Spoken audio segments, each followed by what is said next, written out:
Hosiery, knit or woven coverings for the feet and legs designed to be worn inside shoes, particularly women's stockings and tights. Also socks for men, women, and children. Different types of hosiery. Hose or sock. Hose have a leg length extending above knee. Three-quarter hose. Three-quarter hose has a knee length, which is approximately twice the foot length.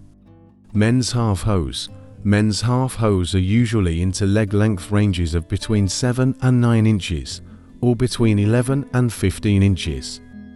Tights. Tights have a body section, which is composed of the same knitted structure as the leg sections, and is worn over briefs or panties. They have an elastic waistband. Pantyhose, which are designed to replace brief and are worn as an integral underwear and legwear garment. Stockings. Stockings are designed to further leg up to or above the knee and may or may not be self-supporting.